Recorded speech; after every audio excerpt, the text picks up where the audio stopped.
അസ്സലാമു അലൈക്കും വറഹ്മത്തുള്ളാഹി വബറകാതുഹു. ഏവർക്കും എൻ്റെ ബ്ലോഗിലേക്ക് ഹൃദ്യമായ സ്വാഗതം. ഞാൻ ഇന്ന് പറയുന്നത് ഏറ്റവും അഥവാ ഒരു പക്ഷേ ദുഃഖകരം എന്ന് പറയാൻ വയ്യ. മരണം എന്ന് പറയുന്നത് ഒരു ദുഃഖമാണ്. ഇവിടെ നമുക്കൊക്കെ എല്ലാവരെയും ആഗോള ശ്രദ്ധ പിടിച്ചു പറ്റിയ ഒരു ഹാജിയായിരുന്നു യഥാർത്ഥത്തിൽ ലിബിയയിൽ നിന്നുള്ള ആമിർ എന്ന് പറയുന്ന മൻസൂർ ആമിർ എന്ന ഹാജി. അദ്ദേഹത്തിന് ആ പരിശുദ്ധമായ കഅബ ഷരീഫിലേക്ക് എത്തണമെന്ന അതിയായ വാഞ്ച അഥവാ ഹജ്ജ് നിർവഹിക്കുക എന്നത്. ലിബിയയിൽ നിന്ന് ഹജ്ജ് യാത്രക്കാരുമായിട്ട് ആലോചിച്ച് നോക്കണം. ലിബിയയിൽ നിന്ന് ഹജ്ജ് യാത്രക്ക് പോകവേ വിമാനത്താവളത്തിൽ അദ്ദേഹത്തെ സാങ്കേതിക കാരണത്താൽ തടഞ്ഞു വെച്ചു. ആലോചിച്ച് നോക്കൂ. പക്ഷേ അദ്ദേഹം നമ്മളൊക്കെ എന്താ സംഭവിക്കുക, സാധാരണ ഒരു മനുഷ്യൻ വളരെ പ്രതീക്ഷയോടുകൂടെ ഹജ്ജിന് പുറപ്പെടുമ്പോൾ എത്രയോ കാലത്തെ പ്രതീക്ഷയാണ് അള്ളാഹുവിൻ്റെ ഭവനത്തിലെത്തുക എന്നത്. പക്ഷേ അദ്ദേഹത്തെ എന്തോ പേരിലോ മറ്റോ ഉണ്ടായ ആ ഗദ്ദാഫി എന്നോ ഒക്കെ ഉള്ള പേര് കേട്ട് എന്തോ സാങ്കേതികത്വം അത് കാരണമായിട്ട് അദ്ദേഹത്തിന് പോകാൻ കഴിഞ്ഞില്ല. അദ്ദേഹം എത്തുന്നതിന് മുമ്പ് വിമാനം പറന്നുയർന്നു. അങ്ങനെ സാങ്കേതികമായ തകരാറ് വന്നു. ആ വിമാനം വീണ്ടും എത്തിയെങ്കിലും അദ്ദേഹത്തിന് വീണ്ടും പോകാനായില്ല. പിന്നീട് വീണ്ടും സാങ്കേതിക പ്രശ്നം വന്നു. ആലോചിച്ച് നോക്കൂ. അപ്പോൾ അദ്ദേഹത്തെ കയറ്റി വളരെ അനുമോദിച്ച് സന്തോഷത്തോടു കൂടെ വിമാനത്തിൻ്റെ പൈലറ്റും സഹപ്രവർത്തകരുമൊക്കെ അനുമോദിച്ചുകൊണ്ട് ആ വിമാനത്തിൽ അദ്ദേഹത്തിൻ്റെ യാത്രയയപ്പ് നൽകി. അള്ളാഹുവിൻ്റെ പരിശുദ്ധ ഭവനത്തിലെത്തി. എന്തിനേറെ പറയണം, ഉംറ നിർവഹിച്ചു എന്ന് വേണമെങ്കിൽ പറയാം. തവാഫ് നിർവഹിച്ചു, സഹി നിർവഹിച്ചു. നോക്കണം. അതോടൊപ്പം തന്നെ പരിശുദ്ധമായ ഹജ്ജ് കർമ്മത്തിൻ്റെ യൗമു തർവിയയുടെ ശേഷമായ യൗമുൽ അറഫ, അതാണ് പ്രധാനം. ആ അറഫയിൽ നിൽക്കുന്നതിന് മുമ്പ് തന്നെ അള്ളാഹു അദ്ദേഹത്തെ അവങ്കലേക്ക് വിളിച്ചു. പക്ഷേ എന്തു തന്നെ ആയാലും തീർച്ചയായിട്ടും അള്ളാഹു അദ്ദേഹത്തിന് ആ ഹജ്ജിൻ്റെ പ്രതിഫലം ലഭിക്കും. തീർച്ചയായും അള്ളാഹു അത് കൊടുക്കട്ടെ. അതോടൊപ്പം തന്നെ അദ്ദേഹത്തിൻ്റെ ആ ഉദ്ദേശം ആലോചിച്ച് നോക്കൂ. എനിക്ക് ആ കഅബയിലെത്തിയിട്ട്, അതാണ് അള്ളാഹുവിൻ്റെ ആ ഭവനത്തിലെത്തിയിട്ട് മരണപ്പെട്ടാൽ മതി എന്ന ഒരു മനസ്സിൻ്റെ അതിയായ ഒരു ആഗ്രഹം തീർച്ചയായിട്ടും ഇത്തവണ തന്നെ എൻ്റെ റബ്ബ് വിധിച്ചിട്ടുണ്ടെങ്കിൽ അതാണ് തവക്കൽ എന്ന് നമ്മൾ പറയുന്നത്. രാവിലെ അള്ളാഹുവിൽ ഏൽപ്പിച്ച് പുറപ്പെടുന്ന പക്ഷികൾ, അതാണ് തവക്കൽ എന്ന് പറഞ്ഞാൽ. വിതക്കുന്നില്ല, കൊയ്യുന്നില്ല. പക്ഷേ നേരം വെളുത്ത് പക്ഷികൾ പുറപ്പെടുന്നു പുറത്തേക്ക്. അവയെ എല്ലാം വയറു നിറച്ചാണ് അവരുടെ മാളങ്ങളിലും അവരുടെ കൂടുകളിലും എത്തുന്നത്. അവർക്ക് നമ്മളാരും അധ്വാനിച്ചുണ്ടാക്കി കൊടുക്കുന്നില്ല. പട്ടിണി കിടന്ന് ഒരു ജീവിയും ഇതുവരെയും ജീവൻ പോയിട്ടില്ല. അപ്പോൾ ആ സർവശക്തൻ തവക്കുൽ കൊടുത്തു. അതാണ് അള്ളാഹുവിൽ തവക്കുൽ ചെയ്ത വ്യക്തികളുടെ ഒരു പ്രത്യേകത. എനിക്ക് അള്ളാഹുവിൻ്റെ ആ ഭവനത്തിലെത്തണം. നോക്കണം, കാലങ്ങളായിട്ടുള്ള അദ്ദേഹം കൊണ്ടു നടക്കുന്ന ഒരു പ്രതീക്ഷ, ആഗ്രഹം അതാണ്, എനിക്ക് എങ്ങനെയെങ്കിലും അള്ളാഹുവിൻ്റെ വീട്ടിലെത്തണം. ഇത് മാത്രമായിരുന്നു അദ്ദേഹത്തിൻ്റെ ഉദ്ദേശം. ആലോചിച്ച് നോക്കൂ നിങ്ങൾ. ആ സാങ്കേതിക തകരാറുകൾ മുഴുവൻ വന്നിട്ടും അദ്ദേഹത്തെ ആദ്യം കയറ്റാതെ പോയിട്ടും പിന്നീട് അദ്ദേഹത്തെ കയറ്റി ആ പരിശുദ്ധമായ കഅബയിലെത്തി. അതിനുശേഷമാണ് അള്ളാഹുവിൻ്റെ എന്തു പറഞ്ഞത്, അള്ളാഹുവിങ്കിലേക്കുള്ള യാത്ര എന്ന് പറഞ്ഞാൽ അദ്ദേഹത്തിൻ്റെ ആയുസ് തീർന്നത്, അഥവാ അള്ളാഹുവിലേക്ക് വിളിച്ചത് കഅബയിൽ നിന്നാണ്. അഥവാ പരിശുദ്ധമായ ആ പരിസരത്ത് വെച്ച്.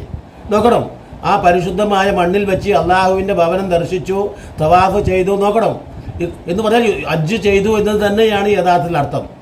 അപ്പോൾ ഹജ്ജ് ചെയ്യാതെ ഹജ്ജ് ചെയ്തിട്ടുള്ള, അതാണ് മുവഫിക്കിൻ്റെ കഥ പറയുന്ന ഒരു സംഭവമുണ്ട്. പഴയ ചരിത്രത്തിൽ മുവഫിക്കി എന്ന ചെറുപ്പ് കുത്തി ഹജ്ജിന് പോയിട്ടില്ല. പക്ഷേ ഹജ്ജിന് പോവാതെ അദ്ദേഹത്തിന് ഹജ്ജിൻ്റെ പ്രതിഫലം ലഭിച്ചു. എന്താ കാരണച്ചാൽ അദ്ദേഹം ഒരു ചെരുപ്പ് കുത്തിയാണ്. അദ്ദേഹത്തിൻ്റെ ഹജ്ജിന് പോകാനുള്ള ആഗ്രഹം വഴി അദ്ദേഹം ആ ചെരുപ്പ് കുത്തിയിൽ നിന്ന് കിട്ടുന്ന ആ പൈസയൊക്കെ കുറേ സേവ് ചെയ്ത് ഹജ്ജിൻ്റെ പണം ഒത്തപ്പോൾ അദ്ദേഹം അതിന് പോകാൻ തയ്യാറായി. ആ സമയത്താണ് അദ്ദേഹത്തിന് കറിയിലേക്ക് ലേശം, അഥവാ റൊട്ടിയിലേക്ക് ലേശം കറി ഇല്ലാതെ വന്നപ്പോൾ ഭാര്യയോട് ചോദിച്ചുകൊണ്ട് അയൽവാസിയുടെ വീട്ടിലൊന്ന് പോയിട്ട് അന്വേഷിക്കാമല്ലോ. അതാണ് നമ്മളൊക്കെ അറിയണം. നമ്മുടെ തൊട്ടടുത്തുള്ള അയൽവാസി പട്ടിണി കിടക്കുമ്പോൾ വയറു നിറക്കൽ ഇസ്ലാമിൽ പെട്ടതല്ല എന്ന് പറഞ്ഞിട്ടുള്ള ആ പ്രവാചകൻ. ആലോചിച്ച് നോക്കൂ. അങ്ങനെ ചെന്നപ്പോൾ ആ അയൽവാസിനിയായ പെണ്ണ് പറഞ്ഞു, സഹോദര, ഇവിടെ ഞങ്ങൾക്ക് ഭക്ഷണമുണ്ട്, പക്ഷേ അത് നിങ്ങൾക്ക് നിഷിദ്ധമാണ്, ഹറാമാണ്, ഞങ്ങൾക്ക് അനുവദനീയമാണ്. അപ്പോൾ അദ്ദേഹം ചോദിച്ചു, എന്താണ് സഹോദരി അങ്ങനെ പറയുന്നത്? ഞങ്ങളുടെ ഭർത്താവ് അഥവാ കുടുംബനാഥൻ മരിച്ചിട്ട് കാലങ്ങളായി. ഞങ്ങൾക്ക് ഭക്ഷണം തരാനും കൊണ്ടുവന്ന് തരാനും ഒക്കെ വലിയ ബുദ്ധിമുട്ടാണ്. വളരെ പ്രയാസപ്പെട്ടാണ് കഴിയുന്നത്. ഇന്ന് ഞങ്ങൾക്ക് ചത്ത ഒരു കഴുതയെയാണ് കിട്ടിയത്.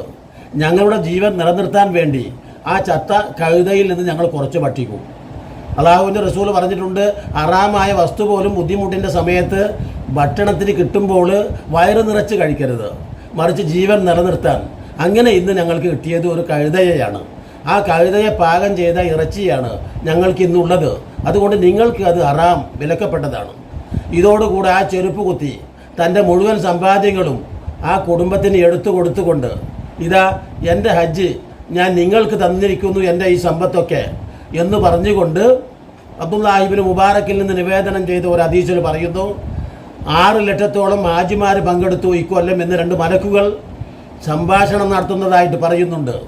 ആ 6 ലക്ഷം ഹാജിമാരിൽ ഒരൊറ്റ ആളുടെയും ഹജ്ജ് അള്ളാഹു ആകാശ ലോകത്തേക്ക് ഉയർത്തപ്പെട്ടില്ല. അഥവാ ലാ ലബ്ബൈക ലാ സഹദൈക, നിങ്ങൾക്ക് ഹജ്ജുമില്ല, ഉത്തരവുമില്ല. ഇന്നത്തെ നമ്മുടെ സ്വാഭാവികമായിട്ടുള്ള ആളുകളുടെ പ്രവൃത്തി. അപ്പോൾ എന്നതുപോലെ ഈ മൻസൂർ അലി എന്നു പേരായ ആമിർ, അദ്ദേഹത്തിൻ്റെ ഹജ്ജ് അദ്ദേഹത്തിന് ചെയ്യാൻ കഴിഞ്ഞില്ലെങ്കിലും ആ ചെയ്യാത്ത ഹാജിയുടെ ആ മഹത്വത്താൽ സർവരുടെയും ഹജ്ജ് സ്വീകരിച്ചിട്ടുണ്ടാകുമെന്നാണ് എനിക്ക് തോന്നുന്നത്, ഞാൻ വിശ്വസിക്കുന്നത്. ആലോചിച്ച് നോക്കൂ, ഇതാണ് യഥാർത്ഥത്തിൽ അല്ലാഹു സുബ്ഹാനഹു വ തആല അവൻ്റെ തീരുമാനങ്ങൾ. ഐനമാ തകൂനു യുദ്രിക്കുമുൽ മൗത്ത് വലൗ കുന്തും ഫീ ബുറൂജിൻ മുശയ്യദ. ഏത് ഇരുമ്പിൻ്റെ കോട്ടയിലായാലും നിങ്ങൾക്ക് നിശ്ചയിച്ച സമയത്ത് തന്നെ പോകും, ഒരു സെക്കൻഡ് പോകും. അംഫിക്കൂ മിമ്മാ റസഖനാകും മിൻ ഖബ്ലി അൻ യഅതിയ അഹദകുമുൽ മൗത്ത്. നോക്കണോ, ഒരാളെയും അള്ളാഹു ഒരു സെക്കൻഡ് പോലും വിട്ടേക്കില്ല. ഒരു സെക്കൻഡ് പോലും. റബ്ബി ലൗല അഖർതനി ഇല അജലിൻ കരീബ്, നമ്മളൊക്കെ പറയും, ഞങ്ങളെ കുറച്ച് നേരത്തേക്കെങ്കിലും ഒന്ന് അവശേഷിപ്പിച്ചു തന്നാൽ ഞങ്ങൾ നന്നായി ജീവിച്ചോളാം. അതാണ് റബ്ബി ലൗല അഖർതനി ഇല അജലിൻ കരീബ് ഫഅസ്സദ്ദക വഅകും മിനസ് സ്വാലിഹീൻ. നല്ലവനായിട്ട് ജീവിച്ചോളാം, ഹജ്ജ് ചെയ്തോളാം, നിസ്കരിച്ചോളാം, നോമ്പ് നോറ്റോളാം. പക്ഷേ അപ്പോൾ അള്ള പറയും, ഇല്ല, നിങ്ങളുടെ ടൈം എത്തിക്കഴിഞ്ഞു.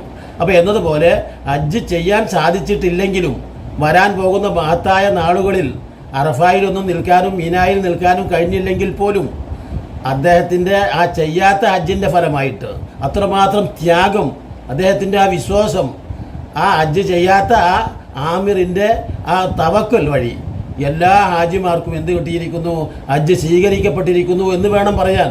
എന്ന് പറഞ്ഞുകൊണ്ട് അള്ളാഹു അദ്ദേഹത്തിന് സ്വർഗം നൽകുകയും ഹജ്ജിന് പോയ എല്ലാവർക്കും നല്ല നിലക്ക് ആ ഹജ്ജും അതിൻ്റെ കർമ്മങ്ങളും നിർവഹിക്കാൻ തൗഫീക്ക് ചെയ്യുകയും തിരിച്ചു കുടുംബത്തിലേക്ക് എത്തുകയും അള്ളാഹു ലാ ലബ്ബൈക എന്ന് പറഞ്ഞ് തിരസ്കരിക്കാത്ത ഹാജിമാരുടെ കൂട്ടത്തിൽ അള്ളാഹു എല്ലാവരെയും പെടുത്തുകയും ഹജ്ജ് മുൻപ് ചെയ്തു പോയിട്ടുള്ള നമ്മുടെ ഹജ്ജും അള്ളാഹു സ്വീകരിക്കുമാറാവട്ടെ. വാഖിറു ദഅവാനാ അൽഹംദുലില്ലാഹി റബ്ബിൽ ആലമീൻ.